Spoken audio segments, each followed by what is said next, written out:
everybody. Hi, wherever you are in the world, and welcome to the University of Glasgow online open day with staff and students, ex-students from digital media and information studies. We are absolutely delighted to welcome you here, and we hope wherever you are in the world that you're having as good a day as we are. It's absolutely wonderful to be able to talk to students across the world who are really interested in coming to do our course.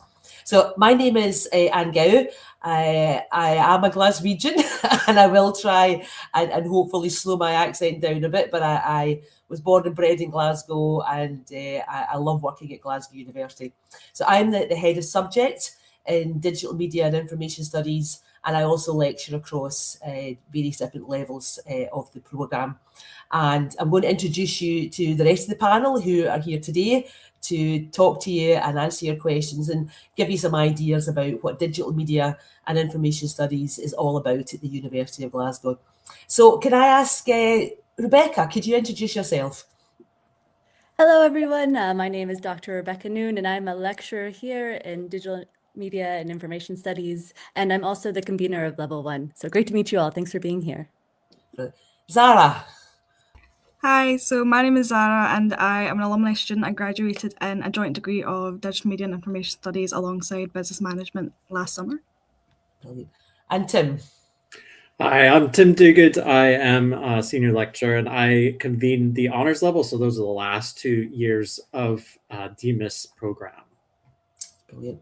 Thank you so much, everybody. As you can see, we've got a good range in the panel from myself, with a kind of overview of everything that's going on and different lecturers, but also it's wonderful to have Zara here as an alumni and ex-student who will really be able to give you the intel into the courses.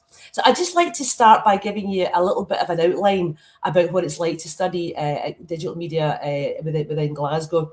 So let me give you a little sense of what digital media actually is and why it exists, because it's a programme that has real intellectual vision behind it. It's not just a collection of modules.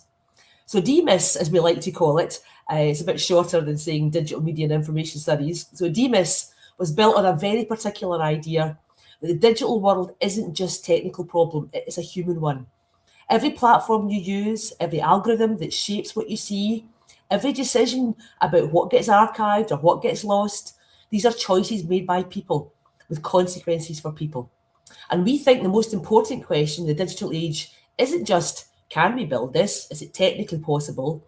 It's, should we build this? And what does it mean what that we have? And what does it mean now we built it? And that's what makes DMIS distinctive. We sit at the intersection of the arts, the humanities and digital technology, bringing critical, creative, ethical thinking to bear on some of the most biggest questions of our times. You'll know it yourself in your day-to-day work, in your day-to-day conversations and everything you do. AI, data, digital culture, information literacy, platforms, preservation. So if you're coming to do DMIS with us, you'll study these not only as abstract technical concepts, but as things that are shaping society right now and that you can shape in turn. So our programme is research-led, it's extraordinarily flexible, it's available either as single honours or combined with other joint honours subjects, from film and studies to business, like Zara did, politics, psychology and sociology. This breadth reflects the fact that digital media and information are relevant to every discipline and every sector. So in your first and second years with us in DMIS, you'll get a wide range with hands-on work on topics like data, AI, digital cultural heritage, web development, platforms, media, digital sound and video. And until you get to honours in third and fourth year, you're choosing your own pathway through courses like music curation and analytics, digital creativity, AI in the arts and humanities, and completing a dissertation, an applied project, placement, or an individual digital project of your own design. And what do our graduates do when they go on? Well, they do a range of things. They go into creative media, data management, PR, journalism, archives, libraries, technology companies, and much more besides. The programme is actually professionally accredited by CILIP, which is the Chartered Institute for Library and Information Professionals. And it's the information professionals bit that is important here. And it's one of only 5 European institutes with both undergraduate and postgraduate accreditation. And Glasgow is, of course, a world top 10, 100 institution in communication and media studies, and in one of the most creative cities in Europe. Now, I've given you a bit of the outline there about what DMIS means with where we are based in the Arts and Humanities in the University of Glasgow. But I'd like to go over to the panel now to give us a little bit of information about what they see from the inside in teaching.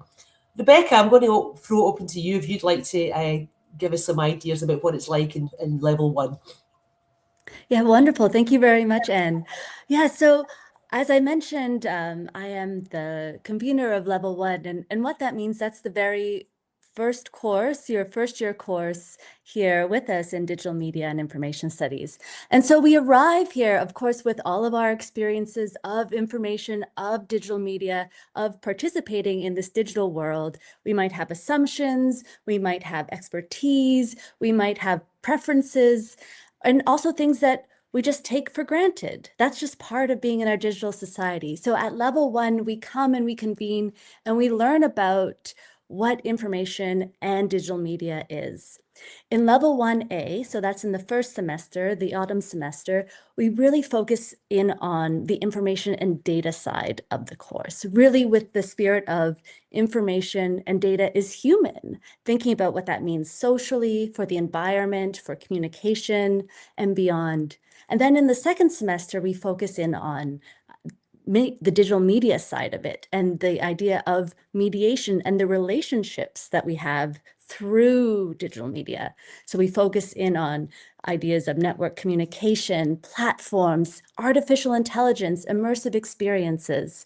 And this is done through a series of lectures. So we have weekly lectures, and then we also have the labs. Every week you will participate in a lab, which is a way to apply and discuss and question what we talk about in lecture. The lectures are organized through themes that I mentioned in our overview of the course. So we have a theme on platforms and digital media. We have a theme on storage and the environment, where we look at data centers in first semester on information and data, just as an example. But really what we're thinking about, as Anne emphasized, the social side. So it's not about technical expertise. So it's all about how we enter and know about information and digital media through the social, the cultural, the histories, and all of this is what makes us understand technology and its impact more broadly. And so that's the idea here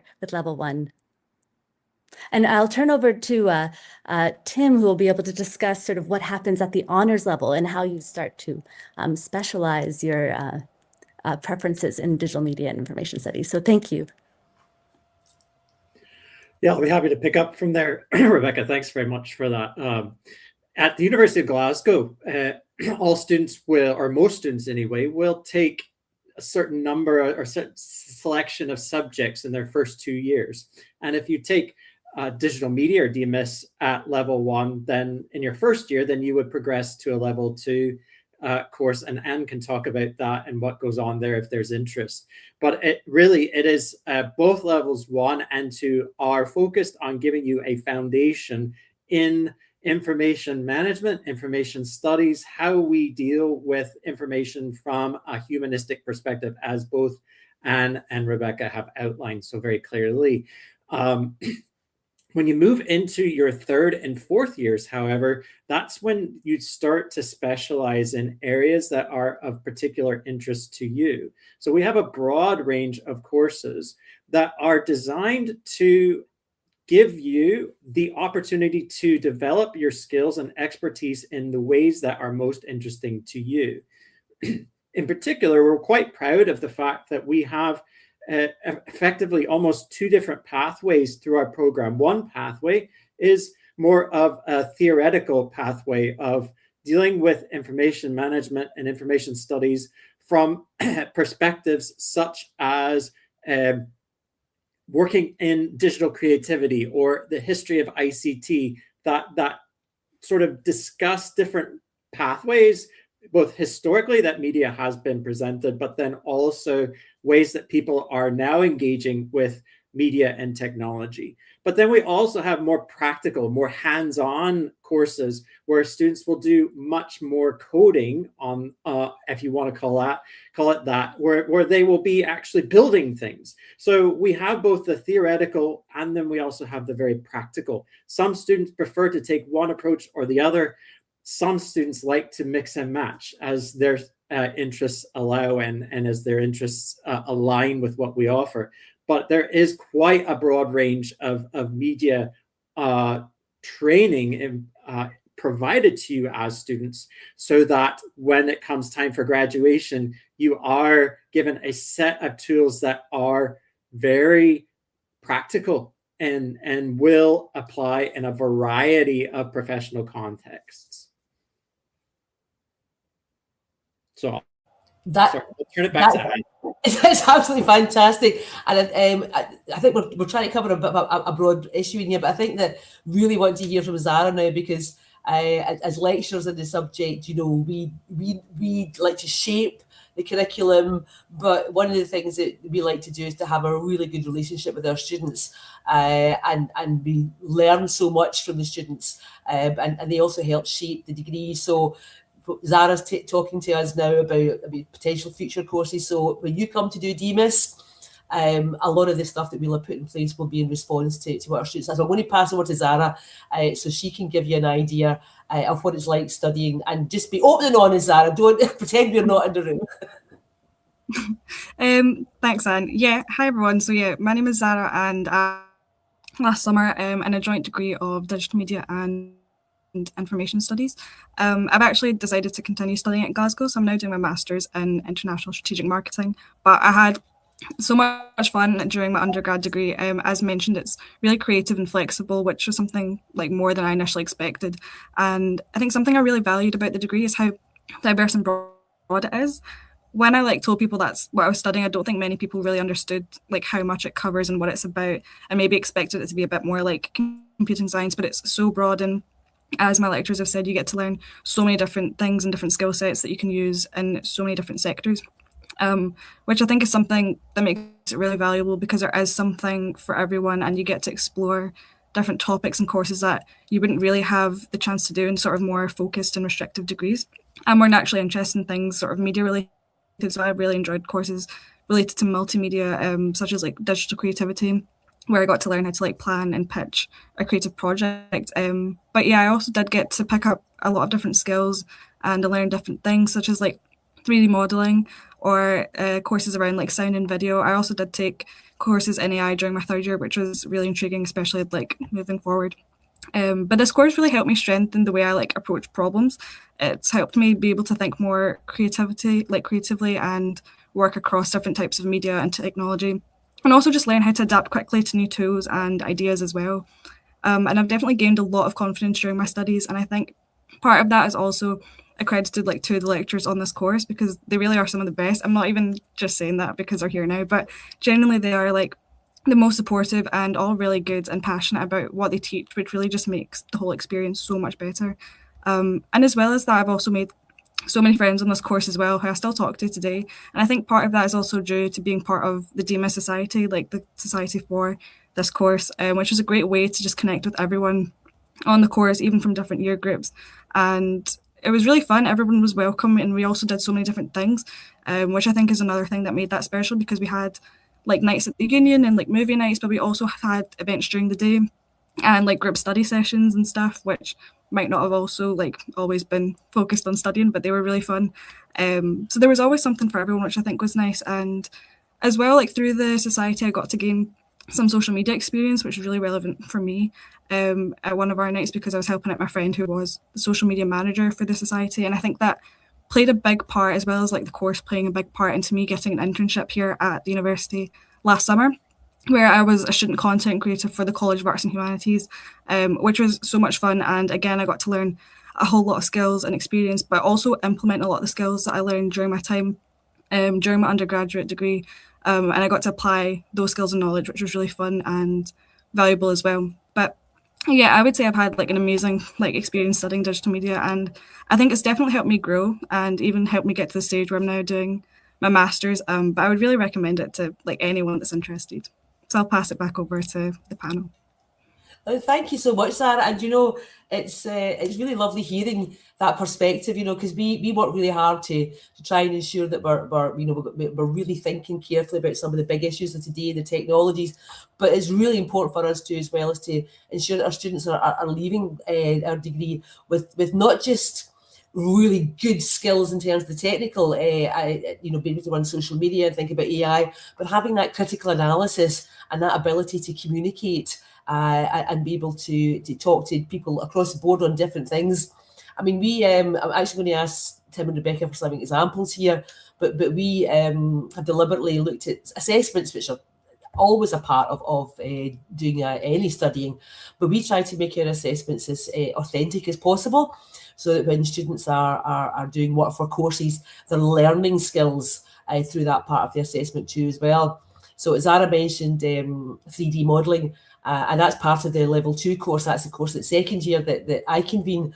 And one of the things I teach students there is using it's a program called X3D. It's part of HTML. And if you don't know what that stuff means, don't worry about it. Come to do level 1, we'll explain all that. But students are able to go away and actually build some 3D models. And I've seen some fantastic things, the Barbie castle, Barbie's house, the solar system. What else have I seen? Somebody did a really brilliant, this year, a student built a steampunk airship, like an old Zeppelin, and just fantastic things like that. But we also, obviously we have core things like, essays, so you can learn skills in writing and communication. But one of the core assessments that we do, we have a debate in one of our honours courses, which sets students up to be able to think critically about issues of the day, but also to be able to argue for and against that and be able to bring that critical analysis to that. So I'm just going to, either Tim or Zara or Rebecca, if there's any particular sort of skills-based assessments or work that students have done that, Tim, you're looking at the dissertations, the final year projects. We've had some students do some really interesting work. If there's anything that you think would be good examples to share. Yeah, I'll be happy to jump in with that. We've really focused in recent years on providing students with those sort of really practical opportunities for engaging with local businesses. So as a placement, you might be able to find a summer placement or something like that, and you can actually get credit for that through our applied dissertation program. But then we also have added a dissertation option where students will go away and build some sort of tool or resource, or some sort of individual project that they spend the entire year working on, and then they will present that at the end of the year. And I think one of the really cool ones that's come out of recent years from the individual projects was one that came from a student who was working with Google, was able to get access to all of Google's data, all of their support mechanisms, and worked with them to create a community-sourced collection of environmental data. So people were collecting what the weather is like in their particular area, and they would post it on this map, and the student built a tool that was able to track this over a period of time as sort of a way of gathering further data for environmental change. So that's one of the big ones, and one of the most impressive, I'd say. But our students are really creative, and we often, I think our students are so good that Zara is a fantastic example of this, that they come up with some fantastic ideas, and we're oftentimes just absolutely floored by some of the ideas that they come up with, and you just that's just absolutely amazing. So yeah, if Zara wants to talk a little bit more about her particular project, that might be of interest to people as well. Yeah, so I did the written dissertation, but I had a good amount of fun doing it, and mine was based off of looking at research into accessibility into universities and how AI works with that and how it could or couldn't help with that. So it was quite fun to research, also because AI is quite new, and it's still being trialed and errored in different ways and how that's working. So I was looking at it in terms of it being an assistive tool to help students. which was a lot of fun. And I mean, the outcome of that was that it's definitely being implemented more and has a place for that in the future. But yeah, that was definitely something that I enjoyed working on. Great.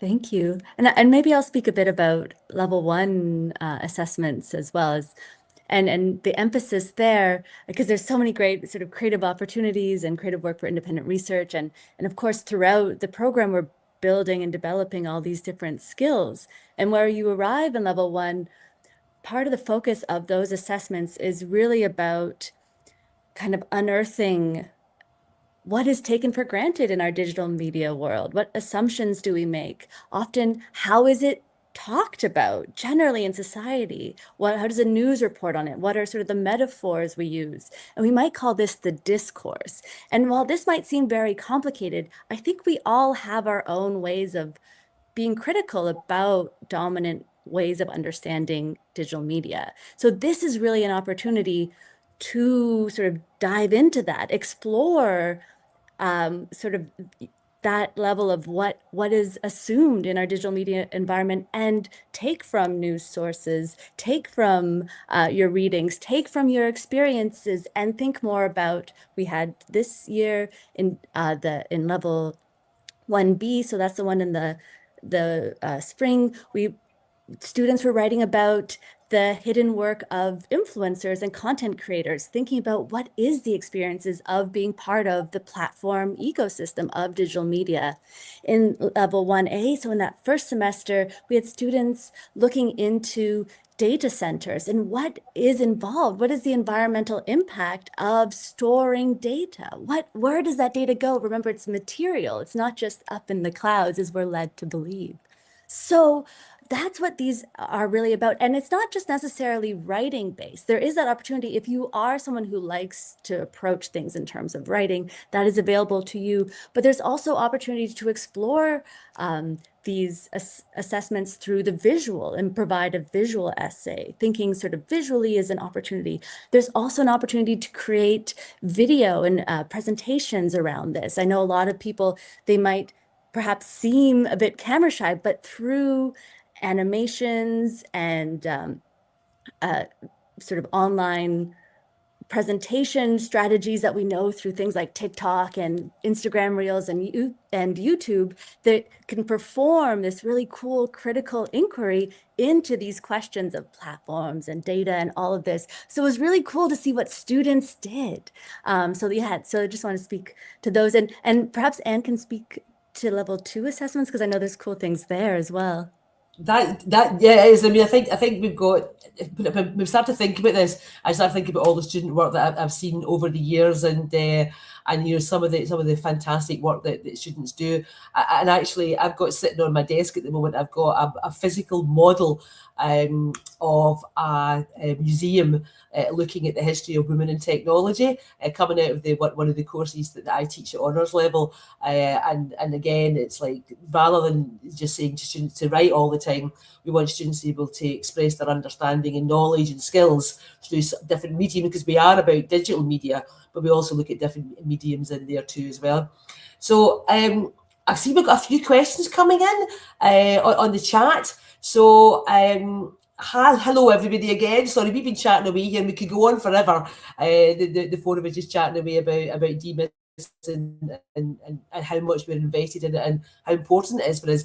But I see there's a couple of questions coming in. So hello, Read with Shireen. Nice to meet you. Big wave out, big shout out to you. So I've got a question coming in there, and the question that Read with Shireen has got is hopefully coming, and good luck with your exams coming in. We're looking at Shireen's wanting to know, what will the general teaching week look like? So, and I kind of vary. So, Rebecca, perhaps you could pick that up in level 1, and maybe Zara, you'd like to see what it feels a little bit like, just to give that outline of what the actual week looks like in terms of like classes, modules, tutorials, just to see what would happen in the first year. Yes, certainly. So in a typical week, the week itself for each semester there's 11 weeks, with one of those weeks being a reading week. And each week in level 1, there are 2 hours of lectures. So they occur on Monday afternoon and then Thursday afternoon, and then there's 1 hour of a lab. And as I said, lab is where that's where you arrive and you work with your peers, you meet a smaller group, so roughly around 20 people, and you can discuss some of the prompt questions that we have related to readings, related to the lecture, related to questions that are relevant to the theme of the week. But there's also a chance to apply some of those skills, sort of test out perhaps your hand at coding one week, or what it feels like to code. So we're not expecting expertise by any chance. We're also perhaps looking at using tools like even something like the Wayback Machine, sort of thinking about what the internet used to look like and how it has visually changed over decades. So looking and thinking about that in the labs happens once a week. So for an hour, so you have 2 hours of lecture, 1 hour of lab, and then the rest is around doing reading. There is sort of weekly assigned reading for you to do, and also you have other coursework as well, perhaps the sort of broader degree structure and Aisha can speak to. But yeah, it is a lot of being in lecture with a bigger group, but then also meeting sort of your peers in the lab as well. And maybe Zara would like to speak to sort of that dynamic in first year. Yeah, definitely. Thanks, Rebecca. As it was said, it was a blend and a split of lectures and then also a lab, which is quite nice. I think having like in first and second year especially, you have like 2 lectures and then we're just an hour long, and then 1 lab during the week as well. But that was a really good split because it meant that you were getting to learn all the theory and information, but then you did also have an opportunity to put that into practice and explore it a bit more, which sometimes you need. I definitely needed that to try and help me understand, because it's easier when I'm doing something and seeing something to help me learn it. So it's really good for things like that. And also in the labs, it's great because you are often working like with your classmates and your peers. So it's really good for like bouncing off other people's ideas and like getting to do collaboration work. And also it means that you do get to have a bit more sort of one-on-one time with the lab tutor who can like help explain things further as well, which is really good. And I think all of that really does help you. It definitely helped me, made me feel better for my assessments because it made me feel much more prepared. But it definitely doesn't feel like a really heavy workload or anything like that. So I think the split for the teaching every single week is quite good. Thanks, Anne. Oh, and I just want to jump in, sorry, just to say also, that's great, Zara. And what I neglected to mention too is that lectures for level 1 are recorded, so they're there for you to go back to as well. So we try so that they're not sort of, if you feel like you've missed something and something happened in the note taking, not to worry, it lives on the course website for you to return to and watch again. And there is, all lectures are captioned as well. We make sure that things are captioned, and we also try to add an interactive element to lectures. So just to highlight that as well. So thank you.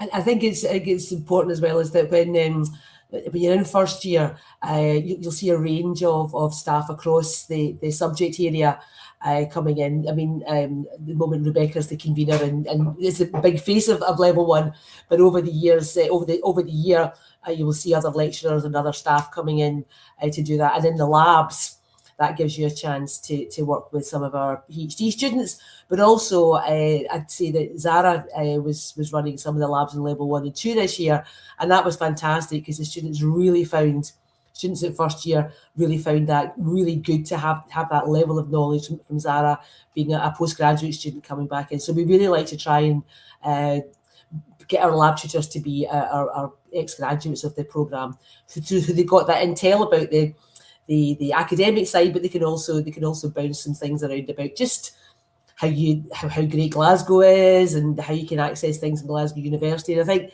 Zara's experience of being an intern, getting an internship with the College of Arts and Humanities, that was brilliant because she was able to share that with lots of the students. And I've seen a few students now in 3rd and 4th year applying to come and do that again. So that we really like to bring that knowledge back in. So I'm just going back. There's quite a few questions coming in. So I'm trying to do lots of things at once. And I am a professor of information studies, but I will start. I've got it here.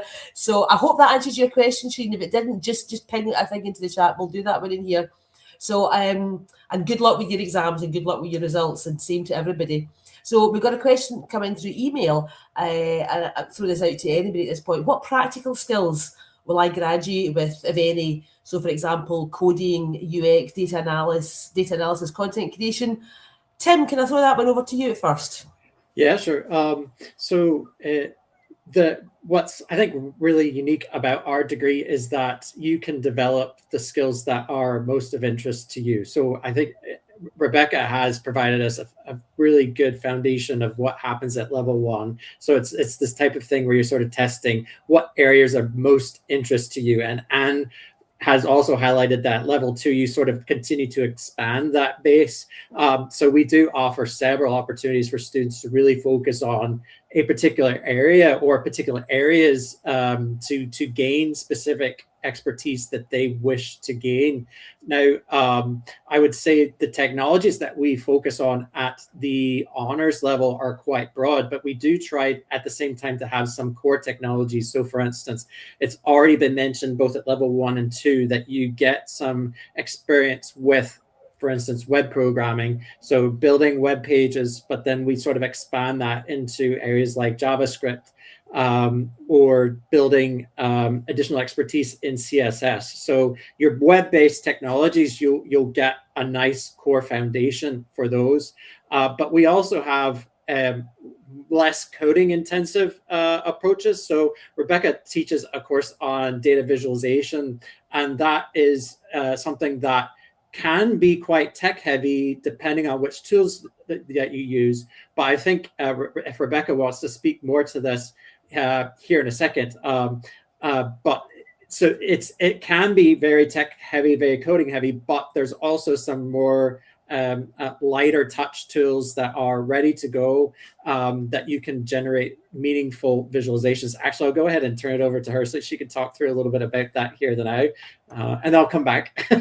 Okay, great. Yeah, thank you, Tim. Yeah, thank you. Yeah, in terms of the honors course, data visualization and I mean, there's the longer title, data analysis and visual communication, as we call it. And the idea of that course is really to start to understand the power of visual meaning making, like when you see data visualized, what kind of meaning is conveyed. And so that is key to that is perhaps trying out some tools and testing tools that might work for you, might not. But there's so many ways to visualize data that we use, including something like a table. So we really approach the different types of ways we understand the relationship between data and visual communication. But we also really focus on the question of how to collect data, how to do research, how to pose a research question, and the methods by which we collect data to answer that question, and then through that, digest our findings and show them through this visual data. And maybe at this stage of the game, that seems perhaps a bit complex. Remember, this is an honors course. You will be gaining the skills to build to that point, but it's a great course. I will to say, perhaps toot my own horn, to actually prepare you for the dissertation as well. And also, if you are interested in something like marketing, social comms, or social communication of any kind, it is a great course for knowing how to do your own, to do your research, market-led research, or focus group, or people-led research, or policy-led research. So if that's something you're interested in, it's a great course to build those skills. So thank you, Tim, for the opportunity to speak more about that. Absolutely. So I will highlight one last thing, that the University of Glasgow does have what it calls the graduate attributes. And these are attributes that it expects all students will graduate with. And I'm sure that our team working behind the scenes will be happy to post more information about that as they have it. But these are marketable skills that every student from the university has. And our students really focus very clearly on how they are developing those in very specific ways. And these are skills that I think are increasingly in demand in an increasingly competitive job market around the world. And so whether that's HTML programming, whether that's data visualization analysis, whether you're building tools using We've already mentioned digital creativity. So there's a special tool that they use to build their creative projects, that is.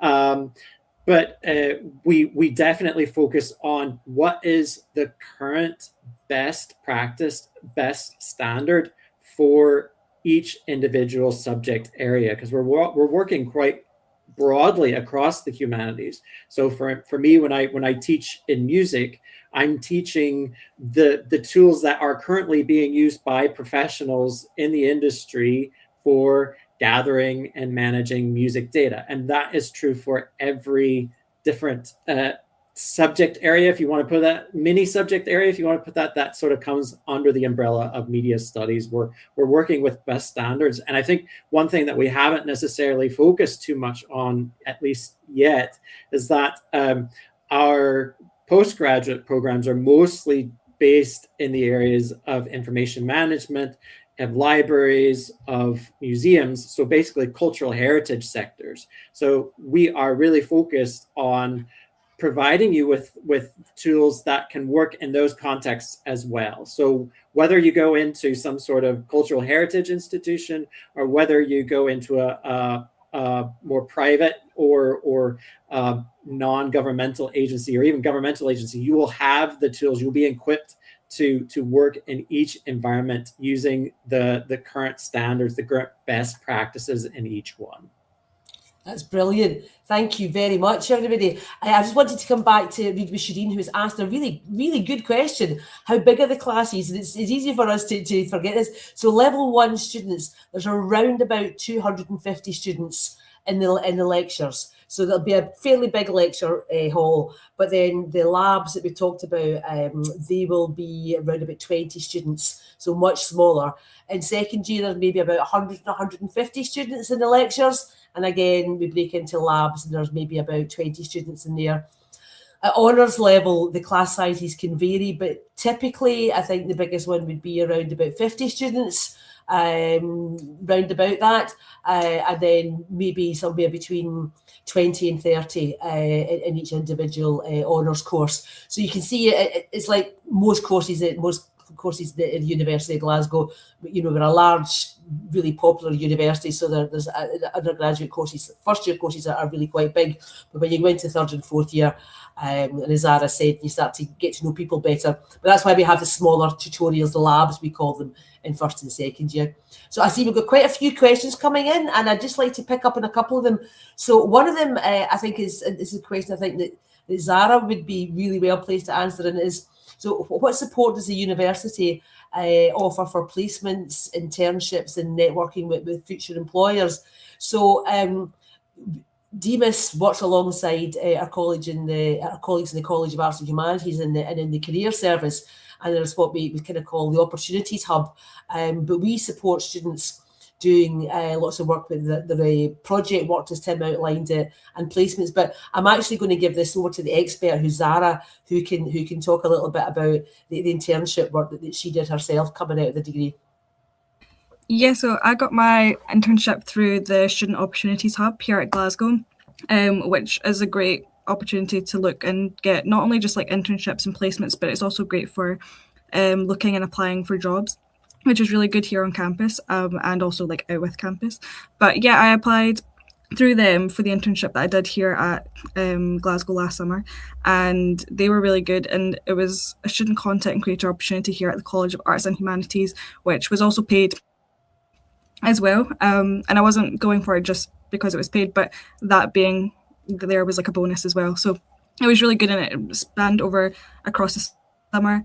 And again, I got to learn a lot of different skills and things like that, and I got to do it alongside another internship member as well, which was really fun to work with, who we bonded quite a lot.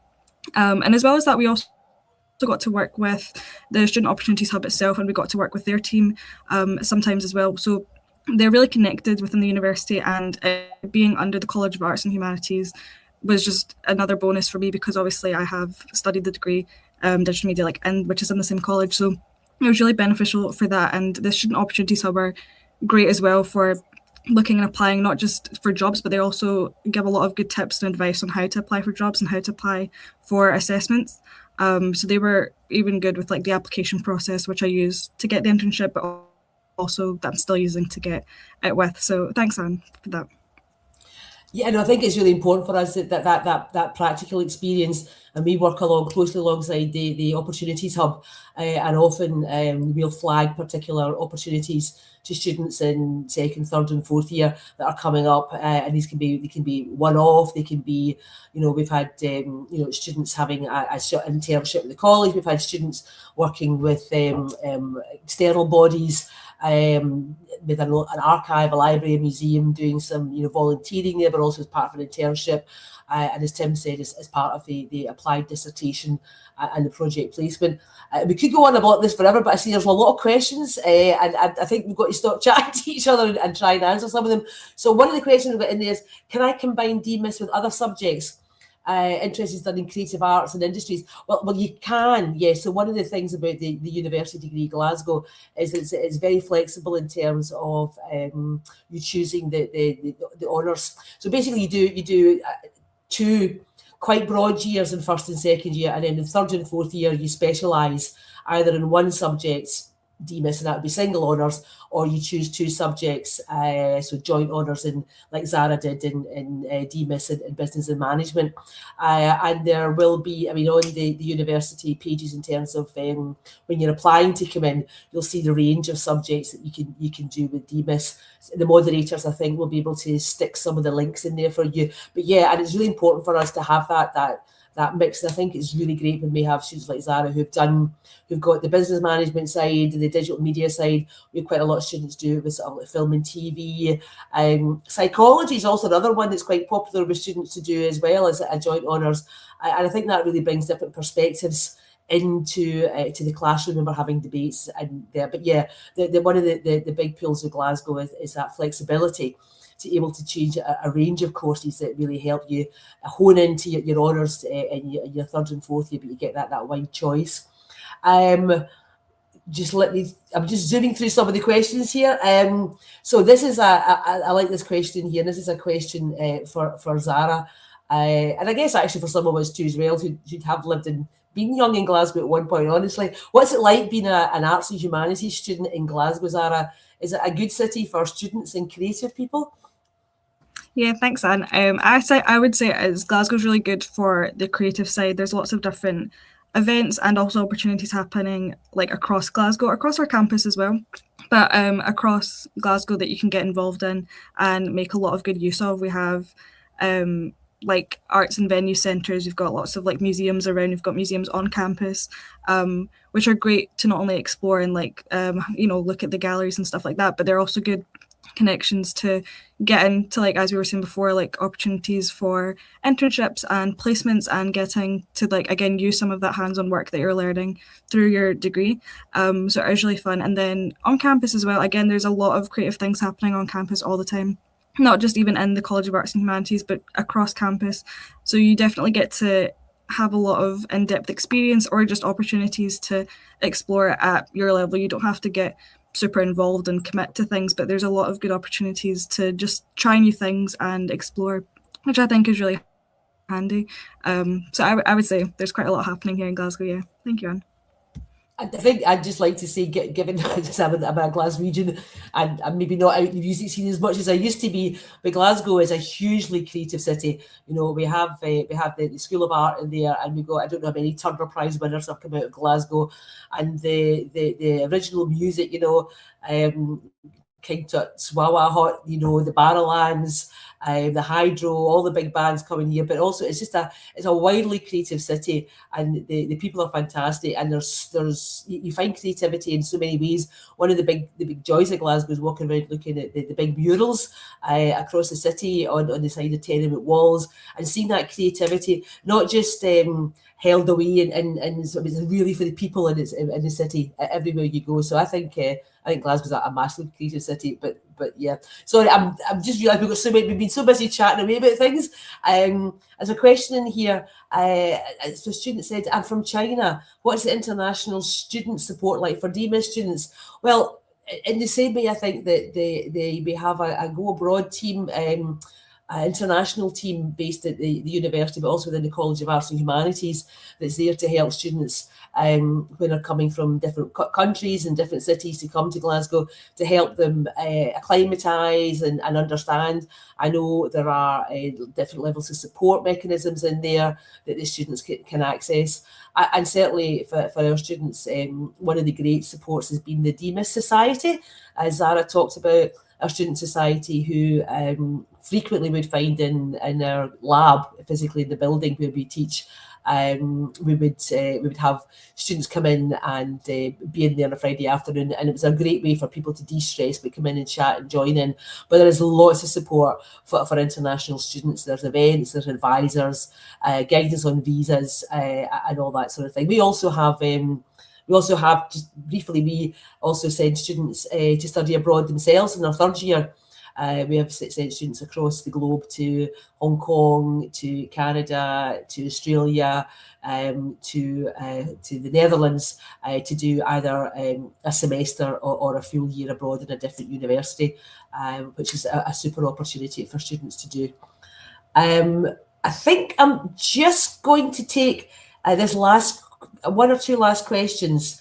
I've got a question coming in from email. It's what sort of roles, what sort of jobs afterwards, or so what happens to students after they graduate? So I'm going to look at Tim as our honours convener, and then Zara, perhaps you can talk a little bit about what your friends and fellow graduates are doing now. Yeah, so just jumping on, really, it's a nice sort of segue from our last question that it sort of shows that I think the impact that Glasgow has on our students, that more than half of our students actually choose to stay in Glasgow after they graduate. Now, it's a really great question. Okay, what are they doing? So most of our students will go into fields such as information technology, travel. Some of them will go into areas of education and entertainment. Others will go into politics and government. They'll work for companies such as the NHS, so that would be government, health service, Glasgow City Council, another government agency, but they'll also go into companies such as Virgin Media or O2, or they might go to the banking industry. So we have students who are with the Bank of Scotland and the Royal Bank of Scotland.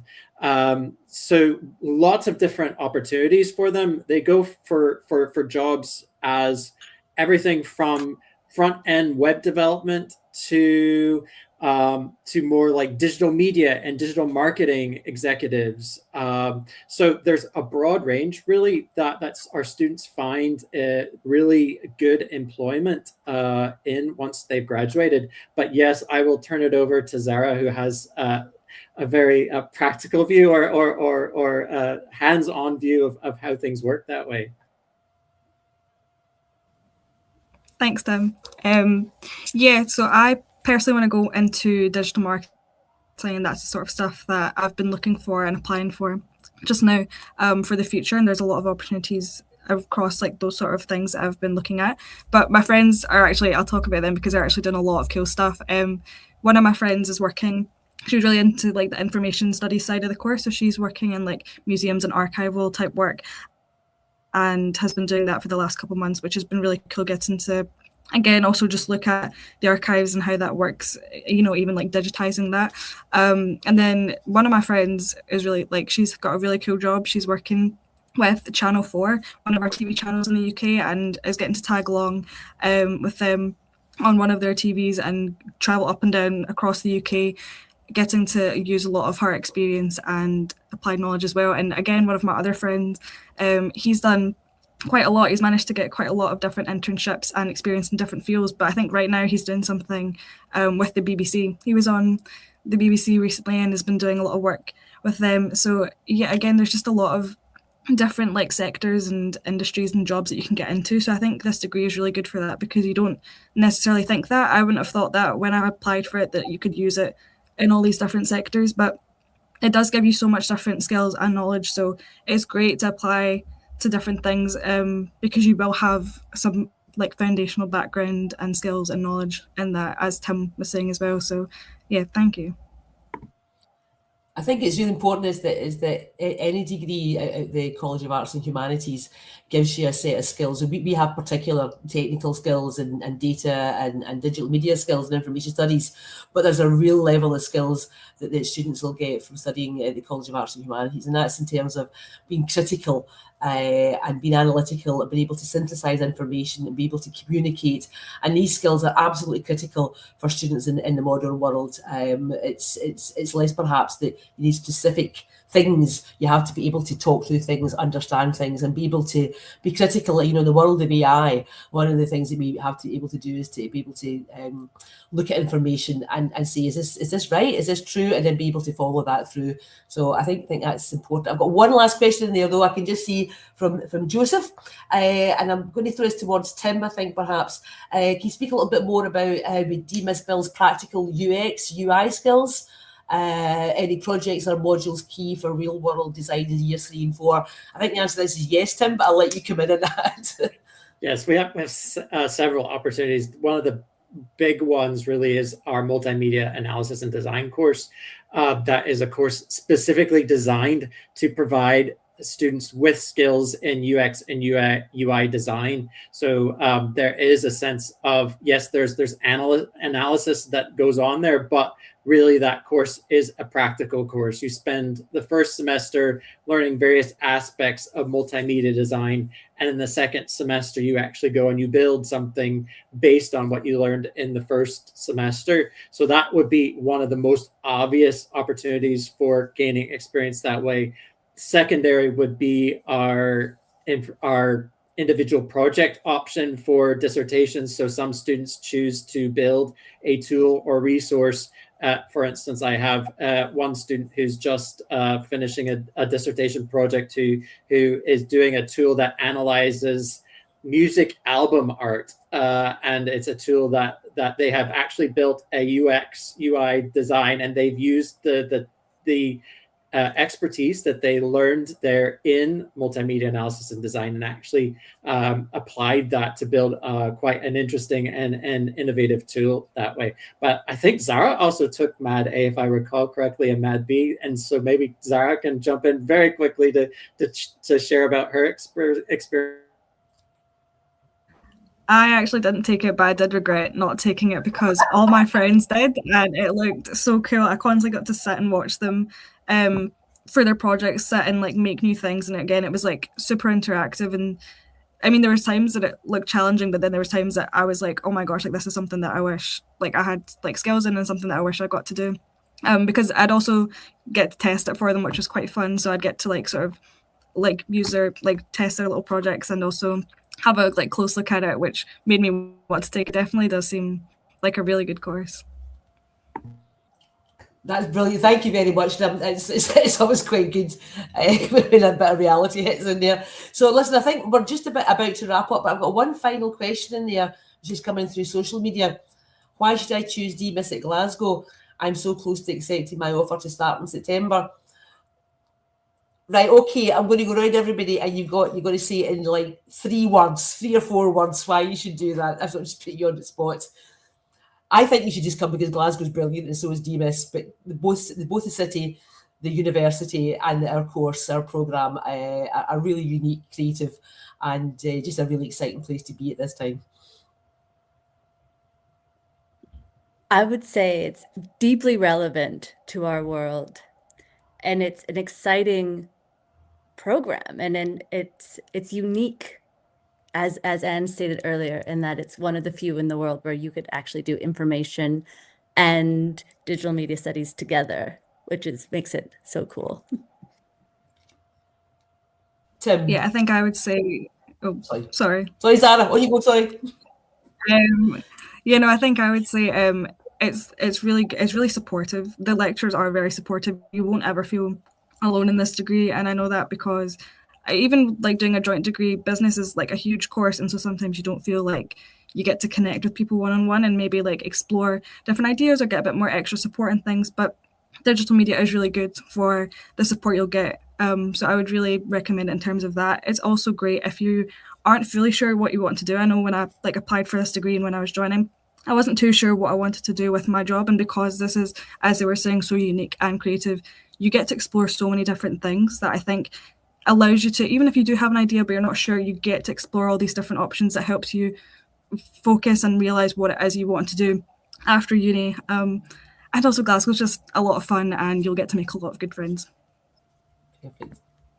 I would say that technology is only becoming more and more embedded in our lives. And I think it's really important for the people who are entering the job market to be aware of how technology affects us as human beings, and people who are therefore willing to think critically about what that means in terms of the systems that we build, in terms of the data that we actually choose to collect about ourselves and about others, and people who are willing to make ethical decisions based on those things. And I think that is what, at the core, DMIS provides you as a student, particularly at Glasgow, is the ability to engage as a digital citizen in a responsible way.